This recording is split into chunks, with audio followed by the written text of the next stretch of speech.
خیبر کا محاصرہ جاری تھا کہ ایک چرواہا حضرت خضر صالح پناہ کی حکم میں حاضر ہو کر عرض گزار ہوا، یا رسول اللہ صلی اللہ علیہ وسلم، مجھے اسلام کے ضروری مسائل کی تعلیم فرمائیے۔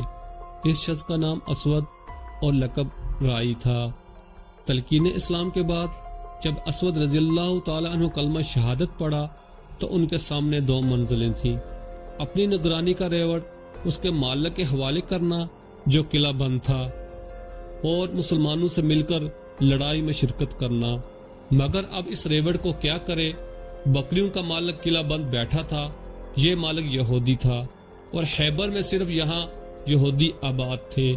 رسول خدا صلی اللہ علیہ وسلم نے فرمایا، اسود، بکریاں جہاں سے ہانک لائے ہو انہی سمت ان کا رخ پھیر دو، وہ خود بہت اپنے باڑے میں پہنچ جائیں گی۔ حضرت اسود رضی اللہ تعالی عنہ نے اس پر اتنا اور اضافہ کیا کہ مٹھی میں کینکریاں لیں اور ریوڑ پر پھینکتے ہوئے کہا، اب میں تمہاری چپائی نہیں کر سکتا، اپنے مالک کے ہاں چلی جاؤ۔ دیکھتے ہی دیکھتے بکریاں قلعے کی دیوار کے نیچے پہنچ گئیں جہاں ان کا باڑا تھا۔ حضرت اسود رضی اللہ تعالی عنہ امانت سے سب قدوش ہوتے ہی مسلمانوں کی صفوں میں شامل ہو گئے اور اپنے بائیوں کے دوش و بدوش داد شجاعت دینے لگے۔ تھوڑی ہی دیر بعد دشمن کا پتھر لگنے سے آپ شہید ہو گئے۔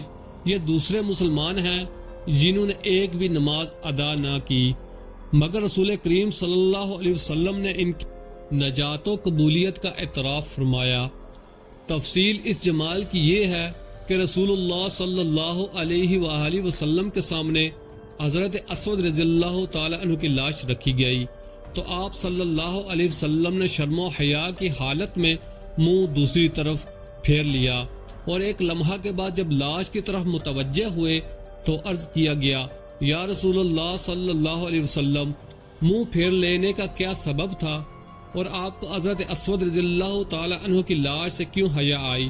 رسول اللہ صلی اللہ علیہ وسلم نے فرمایا، اس وقت حضرت اسود رضی اللہ تعالی عنہ کی لاش کے ساتھ دو حورین ان کی منقوہہ بیویوں کے بدل میں موجود تھی، اور اسی وجہ سے مجھے حیا آئی۔